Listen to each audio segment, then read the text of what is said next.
प्रसन्नाङ्गरागं प्रभाकाञ्चनाङ्गं जगद्भीतिशौर्यं तुषाराद्रिधैर्यम्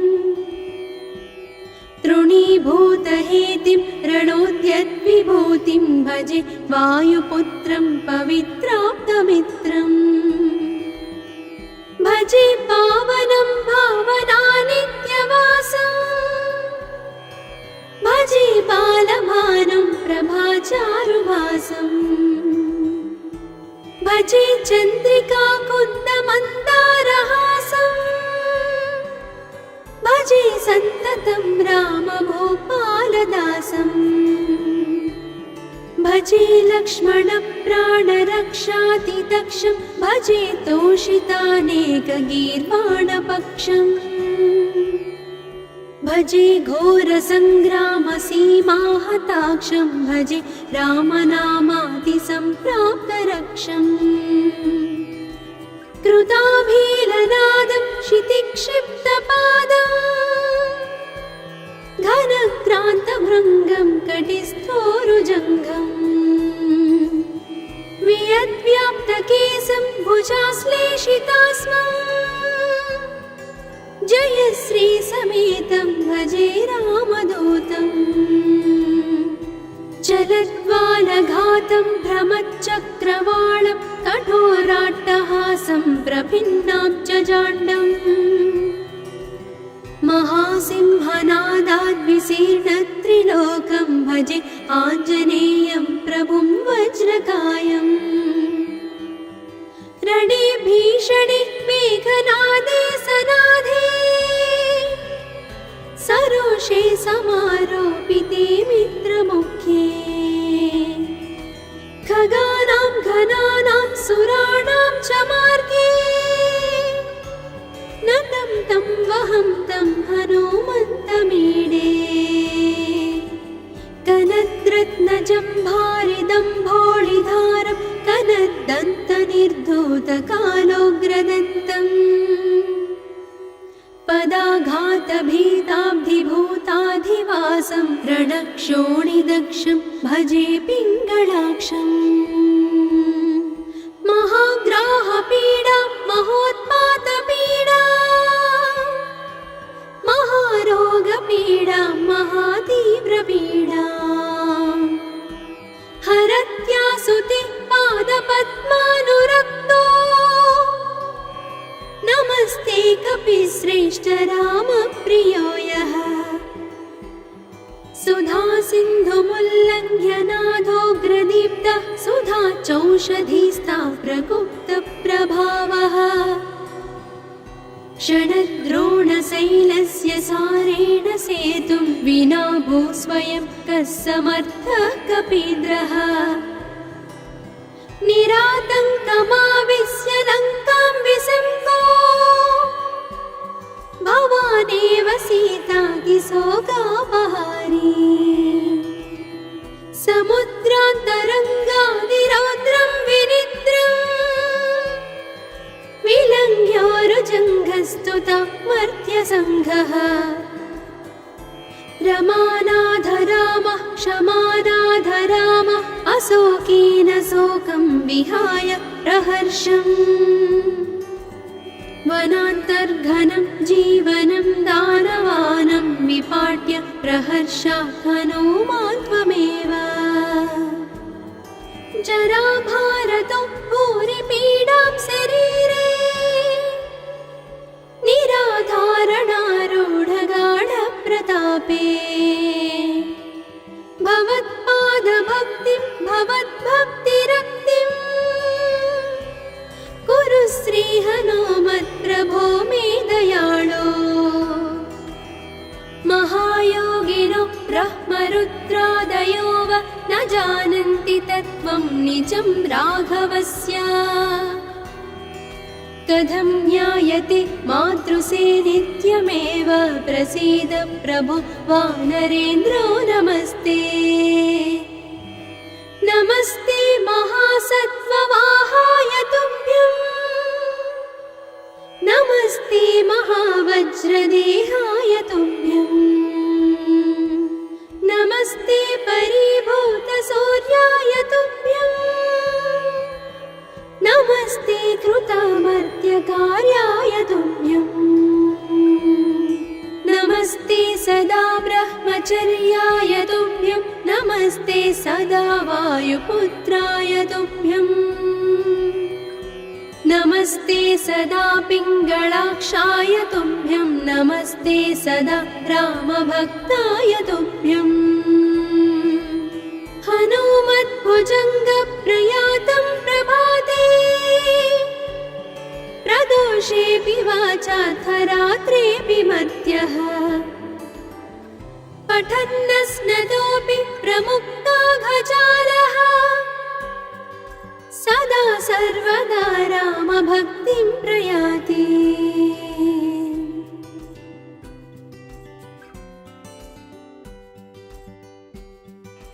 प्रसन्नाङ्गरागं प्रभाकाञ्चनाङ्गं जगद्भीतिशौर्यं तुषाराद्रिधैर्यम् तृणीभूतहेतिं रणोद्यद्विभूतिं भजे वायुपुत्रं पवित्राप्तमित्रम् भजे पावनं भावनानित्यवासम् भजे बालभानुं प्रभाचारुभासम् भजे चन्द्रिका कुन्दमन्दारहासम् भजे सन्ततं रामभूपालदासम्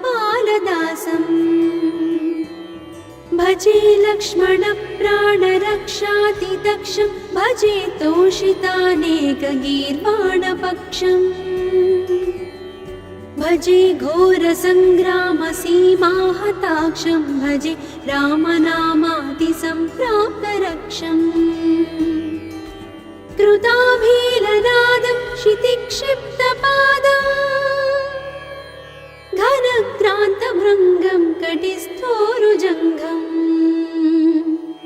वियद्व्याप्तकेशं भुजाश्लेषितास्मम् जयश्री समेतं भजे रामदूतम् चलद्वालघातं भ्रमच्चक्रवालं कठोराट्टहासं प्रभिन्नाब्जजाण्डम् महासिंहनादाद्विशीर्णत्रिलोकं भजे आञ्जनेयं प्रभुं वज्रकायम् रणे भीषणे मेघनादे सनादे सरोषे समारोपिते मित्रमुख्ये खगानां घनानां सुराणां च मार्गे नतं तं वहं तं हनुमन्तमीडे कनद्रत्नजम्भारिदम्भोळिधारं कनद्दन्तनिर्धूतकालोग्रदन्तम् पदाघातभीताब्धिभूताधिवासं रणक्षोणिदक्षं भजे पिङ्गळाक्षम्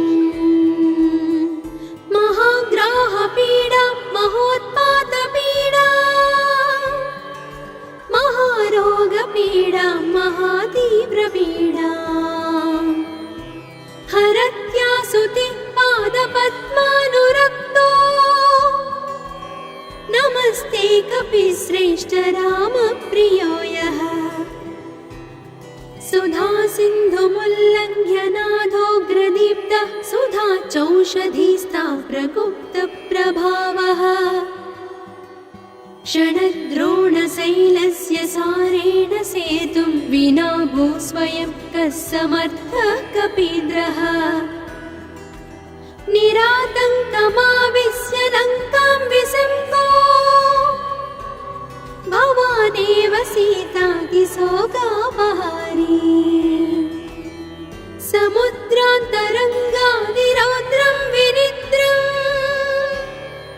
विलङ्घ्योरुजङ्घस्तुता मर्त्यसङ्घः रमानाथ रामः क्षमानाथ रामः अशोकेन शोकं विहाय प्रहर्षम् वनान्तर्घनं जीवनं दानवानं विपाट्य प्रहर्षात् हनुमान् त्वमेव जराभारतो भूरिपीडां शरीरे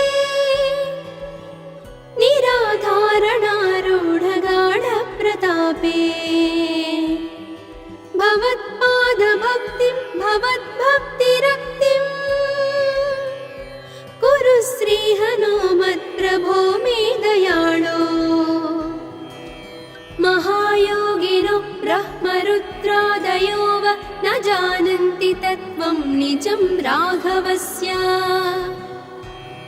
कथं ज्ञायते मातृसेनित्यमेव प्रसीद प्रभो वानरेन्द्रो नमस्ते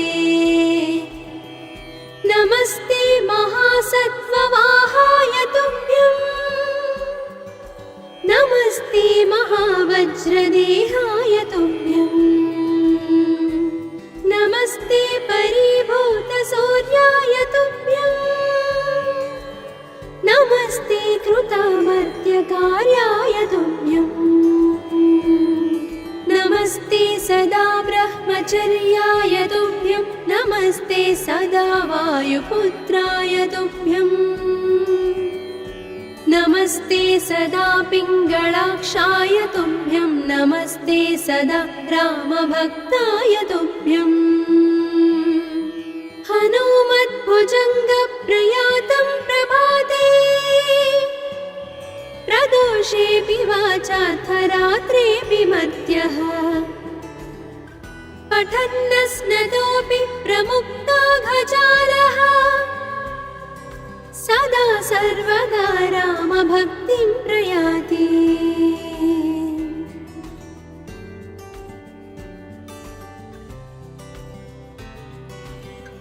प्रसन्नाङ्गरागं प्रभाकाञ्चनाङ्गं जगद्भीतिशौर्यं तुषाराद्रिधैर्यं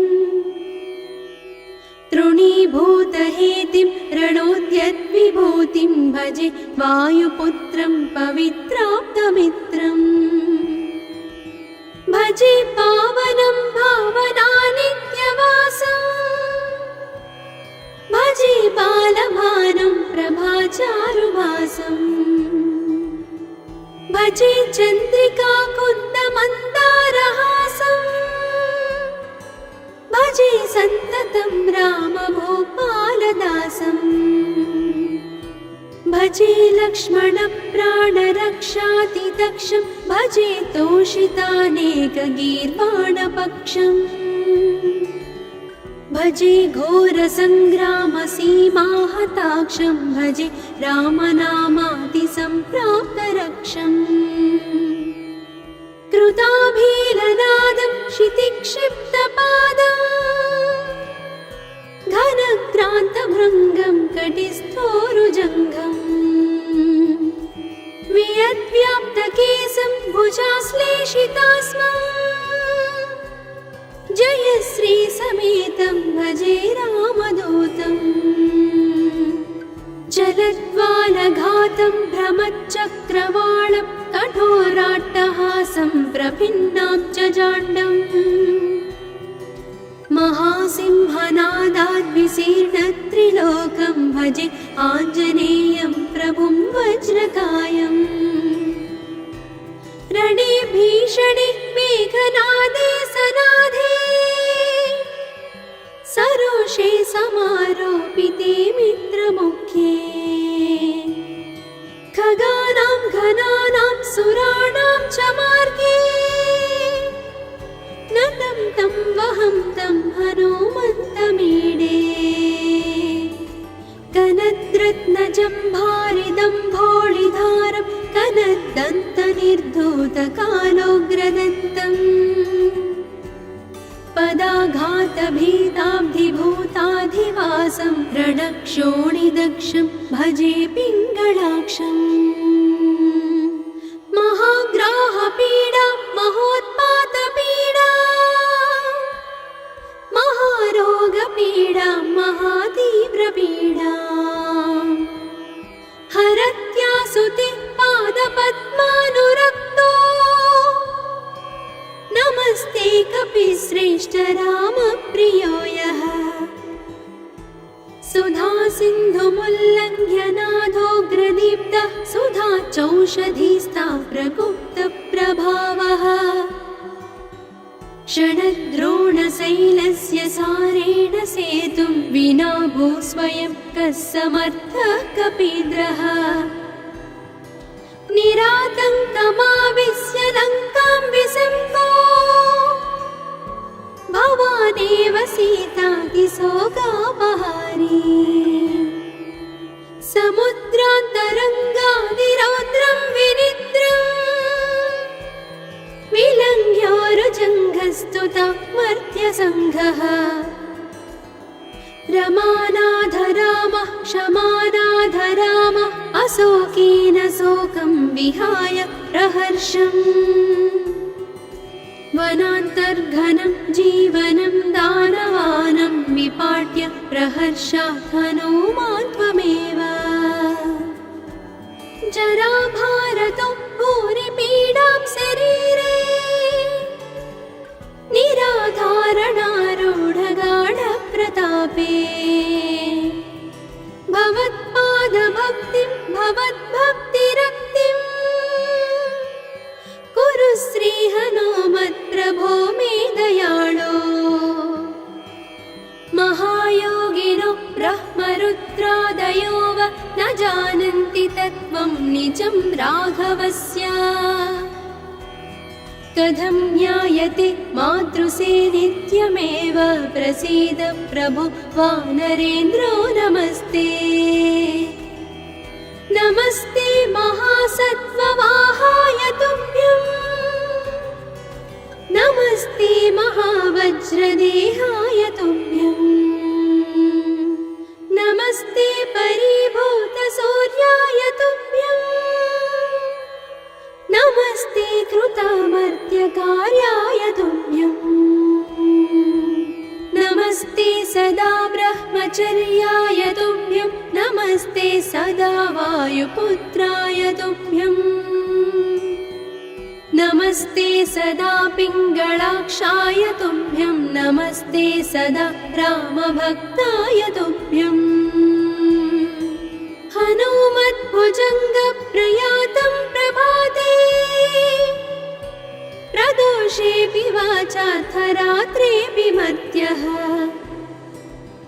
पठन्नस्नतोऽपि प्रमुक्ताघजालः सदा सर्वदा रामभक्तिं प्रयाति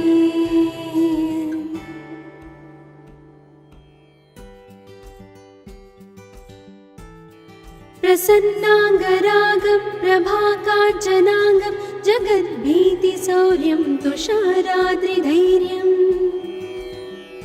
तृणीभूतहेतिं रणोद्यद्विभूतिं भजे वायुपुत्रं पवित्राप्तमित्रम् भजे पावनं भावनानित्यवासम् भजे बालभानुं प्रभाचारुवासम् भजे चन्द्रिका कुन्दमन्दारहासम् भजे सन्ततं रामभूपालदासम् भजे लक्ष्मणप्राणरक्षातिदक्षं भजे तोषितानेकगीर्वाणपक्षम् भजे घोरसङ्ग्रामसीमाहताक्षं भजे रामनामातिसम्प्राप्तरक्षम् कृताभीलनादं क्षितिक्षिप्तपादम् घनक्रान्तभृङ्गं कटिस्थोरुजङ्घम् वियद्व्याप्तकेशं भुजाश्लेषितास्मम् जयश्री समेतं भजे रामदूतम् चलद्वालघातं भ्रमच्चक्रवालं कठोराट्टहासं प्रभिन्नाब्जजाण्डम् महासिंहनादाद्विशीर्णत्रिलोकं भजे आञ्जनेयं प्रभुं वज्रकायम् रणे भीषणे मेघनादे सनादे सरोषे समारोपिते मित्रमुखे खगानां घनानां सुराणां च मार्गे नतं तं वहं तं हनुमन्तमीडे कनद्रत्नजम्भारिदम्भोळिधारं कनद्दन्तनिर्धूतकालोग्रदन्तम् पदाघातभीताब्धिभूताधिवासं रणक्षोणिदक्षं भजे पिङ्गळाक्षम् महाग्राहपीडा महोत्पातपीडा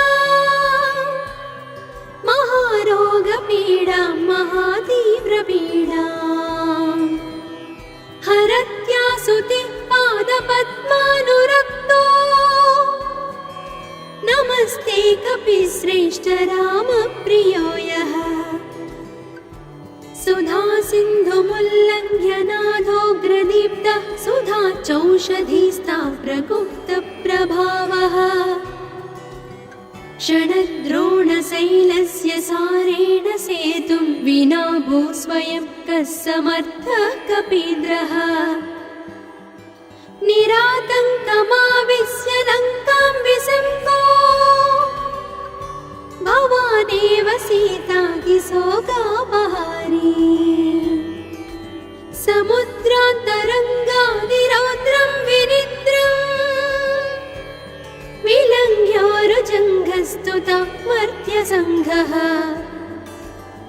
रमानाथ रामः क्षमानाथ रामः अशोकेन शोकं विहाय प्रहर्षम् वनान्तर्घनं जीवनं दानवानं विपाट्य प्रहर्षात् हनूमान् त्वमेव जराभारतो भूरिपीडां शरीरे निराधारणारूढगाढप्रतापे भवत्पादभक्तिं भवद्भक्तिरक्तिम् कुरु श्रीहनुमत्प्रभो मे दयाळो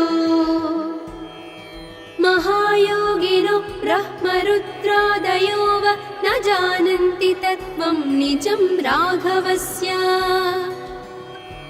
कथं ज्ञायते मातृसे नित्यमेव प्रसीद प्रभो वानरेन्द्रो नमस्ते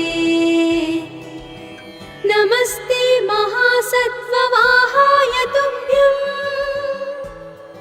नमस्ते महावज्रदेहाय तुभ्यं नमस्ते परिभूतसूर्याय तुभ्यं नमस्ते कृतामर्त्यकार्याय तुभ्यं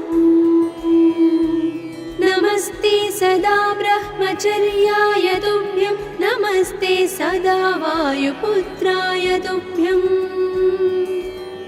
नमस्ते सदा पिङ्गळाक्षाय तुभ्यं नमस्ते सदा रामभक्ताय तुभ्यं हनुमद्भुजङ्गप्रयातं प्रभाते प्रदोषेऽपि वाचार्थरात्रेऽपि मर्त्यः पठन्नस्नतोऽपि प्रमुक्ताघजालः सदा सर्वदा रामभक्तिं प्रयाति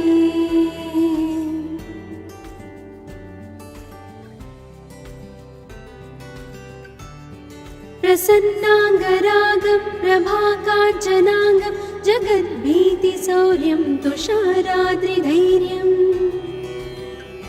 तृणीभूतहेतिं रणोद्यद्विभूतिं भजे वायुपुत्रं पवित्राप्तमित्रम् भजे पावनं भावनानित्यवासम् भजे बालभानुं प्रभाचारुभासम् भजे चन्द्रिका कुन्दमन्दारहासम् भजे सन्ततं रामभूपालदासम् भजे लक्ष्मणप्राणरक्षातिदक्षं भजे तोषितानेकगीर्वाणपक्षम् भजे घोरसङ्ग्रामसीमाहताक्षं भजे रामनामातिसम्प्राप्तरक्षम् कृताभीलनादं क्षितिक्षिप्तपादम् घनक्रान्तभृङ्गं कटिस्थोरुजङ्घम् वियद्व्याप्तकेशं भुजाश्लेषितास्मम् जयश्रीसमेतं भजे रामदूतम् चलद्वालघातं भ्रमच्चक्रवालं कठोराट्टहासं प्रभिन्नाब्जजाण्डम् महासिंहनादाद्विशीर्णत्रिलोकं भजे आञ्जनेयं प्रभुं वज्रकायम् रणे भीषणे मेघनादे सनादे सरोषे समारोपिते मित्रमुख्ये खगानां घनानां सुराणां च मार्गे नतं तं वहं तं हनुमन्तमीडे कनद्रत्नजम्भारिदम्भोळिधारं कनद्दन्तनिर्धूतकालोग्रदन्तम् पदाघातभीताब्धिभूताधिवासं रणक्षोणिदक्षं भजे पिङ्गळाक्षम् महाग्राहपीडा महोत्पातपीडा महारोगपीडा महातीव्रपीडा हरत्यासुते पादपद्मानुरक्तो नमस्ते कपिश्रेष्ठ रामप्रियो यः सुधा सिन्धुमुल्लङ्घ्य नाथोग्रदीप्तः सुधा चौषधीस्ता प्रगुप्तप्रभावः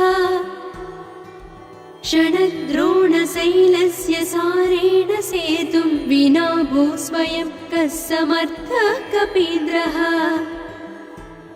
निरातङ्कमाविश्य लङ्कां विसम्पो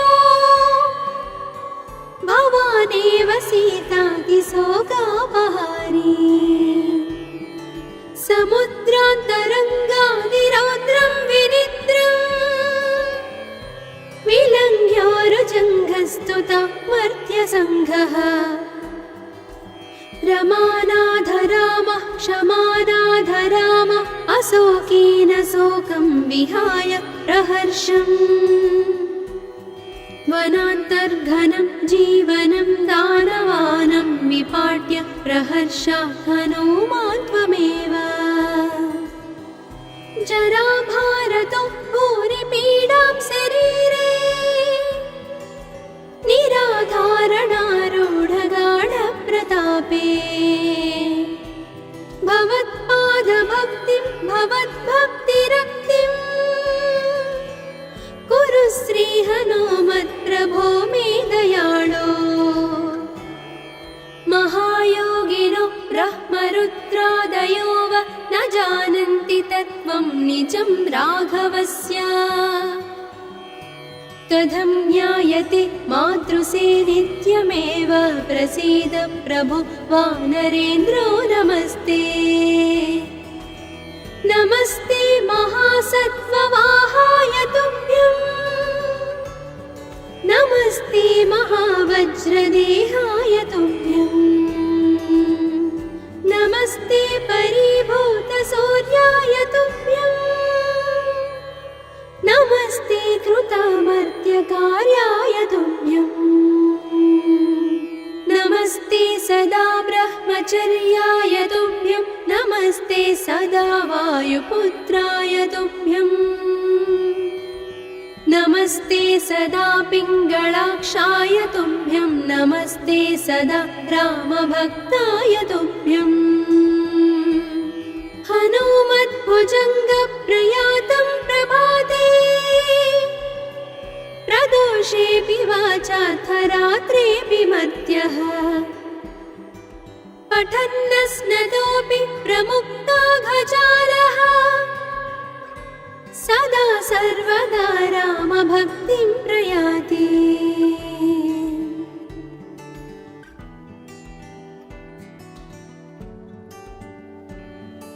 प्रसन्नाङ्गरागं प्रभाकाञ्चनाङ्गं जगद्भीतिशौर्यं तुषाराद्रिधैर्यम् तृणीभूतहेतिं रणोद्यद्विभूतिं भजे वायुपुत्रं पवित्राप्तमित्रम् भजे पावनं भावनानित्यवासम् भजे बालभानुं प्रभाचारुभासम् भजे चन्द्रिकाकुन्दमन्दारहासम् भजे सन्ततं सततं रामभूपालदासम् भजे लक्ष्मणप्राणरक्षातिदक्षं भजे तोषितानेकगीर्वाणपक्षम्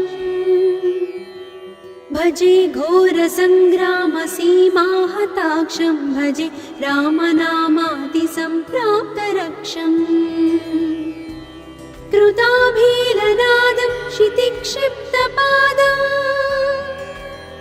घनक्रान्तभृङ्गं कटिस्थोरुजङ्घम् वियद्व्याप्तकेशं भुजाश्लेषितास्मम्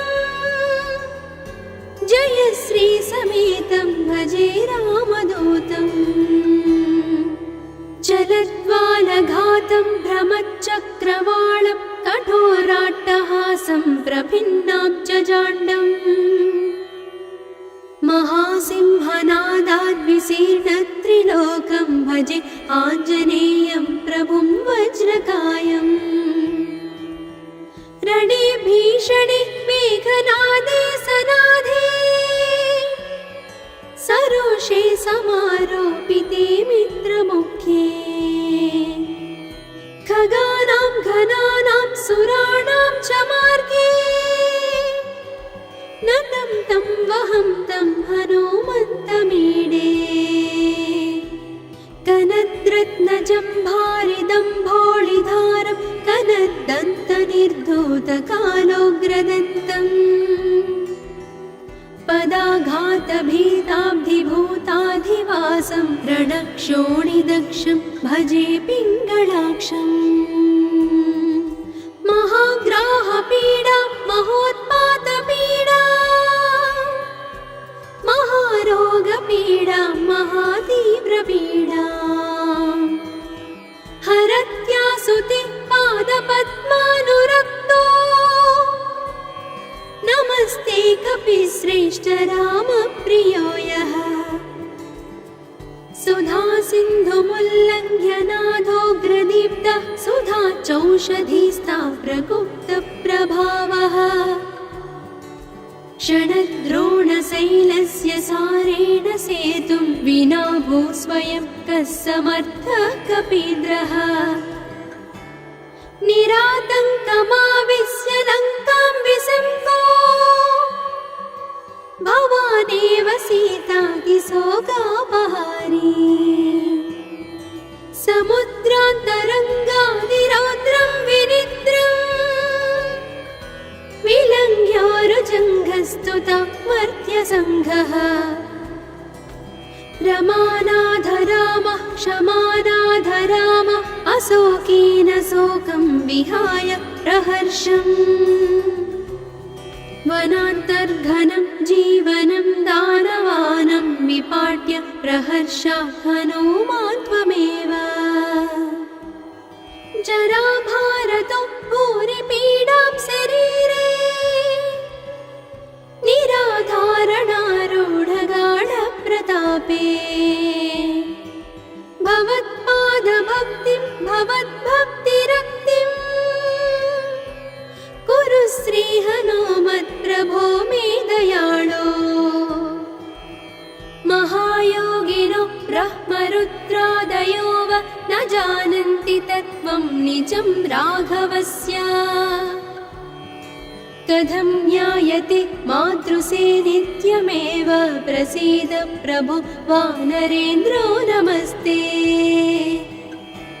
नमस्ते महासत्त्ववाहाय तुभ्यं नमस्ते महावज्रदेहाय तुभ्यं नमस्ते परिभूतसूर्याय तुभ्यं नमस्ते कृतामर्त्यकार्याय तुभ्यं नमस्ते सदा ब्रह्मचर्याय तुभ्यं नमस्ते सदा वायुपुत्राय तुभ्यं नमस्ते सदा पिङ्गळाक्षाय तुभ्यं नमस्ते सदा रामभक्ताय तुभ्यं हनुमद्भुजङ्गप्रयातं प्रभाते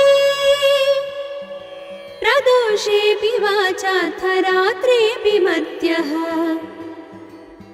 पठन्नस्नतोऽपि प्रमुक्ताघजालः सदा सर्वदा रामभक्तिं प्रयाति।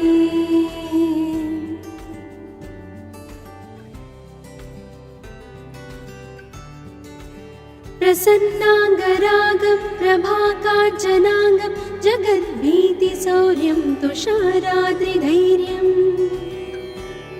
तृणीभूतहेतिं रणोद्यद्विभूतिं भजे वायुपुत्रं पवित्राप्तमित्रम् भजे पावनं भावनानित्यवासम् भजे बालभानुं प्रभाचारुभासम् भजे चन्द्रिका कुन्दमन्दारहासम् भजे सन्ततं रामभूपालदासम् भजे लक्ष्मणप्राणरक्षातिदक्षं भजे तोषितानेकगीर्वाणपक्षम् भजे घोरसङ्ग्रामसीमाहताक्षं भजे रामनामातिसम्प्राप्तरक्षम् कृताभीलनादं क्षितिक्षिप्तपादम् घनक्रान्तभृङ्गं कटिस्थोरुजङ्घम् वियद्व्याप्तकेशं भुजाश्लेषितास्मम् जयश्री समेतं भजे रामदूतम् चलद्वालघातं भ्रमच्चक्रवालं कठोराट्टहासं प्रभिन्नां च जाण्डम् महासिंहनादाद्विशीर्णत्रिलोकं भजे आञ्जनेयं प्रभुं वज्रकायम् रणे भीषणे मेघनादे सनादे सरोषे समारोपिते मित्रमुखे खगानां घनानां सुराणां च मार्गे नतं तं वहं तं हनुमन्तमीडे कनद्रत्नजम्भारिदम्भोळिधारं कनद्दन्तनिर्धूतकालोग्रदन्तम् पदाघातभीताब्धिभूताधिवासं रणक्षोणिदक्षं भजे पिङ्गळाक्षम् महाग्राहपीडा महोत्पातपीडा महारोगपीडा महातीव्रपीडा हरत्यासुते पादपद्मानुरक्तो नमस्ते कपिश्रेष्ठ रामप्रियो यः सुधा सिन्धुमुल्लङ्घ्य नाथोग्रदीप्तः सुधा चौषधीस्ता प्रगुप्तप्रभावः षडद्रोणशैलस्य सारेण सेतुं विना भूस्वयं कः समर्थः कपीन्द्रः निरातङ्कमाविश्य लङ्कां विसम्पो भवानेव सीतातिशोकापहारी समुद्रान्तरङ्गादिरौद्रं विनिद्रम् विलङ्घ्योरुजङ्घस्तुता मर्त्यसङ्घः रमानाथ रामः क्षमानाथ रामः अशोकेन शोकं विहाय प्रहर्षम् वनान्तर्घनं जीवनं दानवानं विपाट्य प्रहर्षात् हनुमान् त्वमेव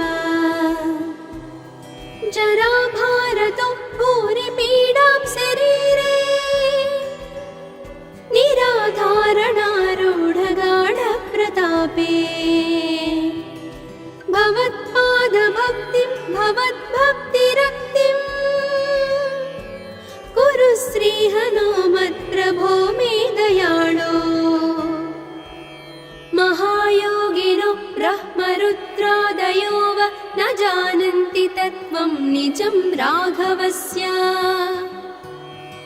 कथं ज्ञायते मातृसे नित्यमेव प्रसीद प्रभो वानरेन्द्रो नमस्ते नमस्ते महासत्त्ववाहाय तुभ्यं नमस्ते महावज्रदेहाय तुभ्यं नमस्ते परिभूतसूर्याय तुभ्यं नमस्ते कृतामर्त्यकार्याय तुभ्यं नमस्ते सदा ब्रह्मचर्याय तुभ्यं नमस्ते सदा वायुपुत्राय तुभ्यं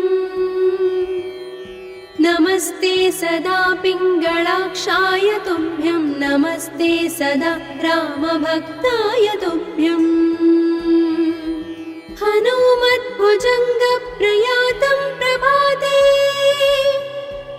प्रदोषेऽपि वाचार्थरात्रेऽपि मर्त्यः पठन्नस्नतोऽपि प्रमुक्ताघजालः सदा सर्वदा रामभक्तिं प्रयाति।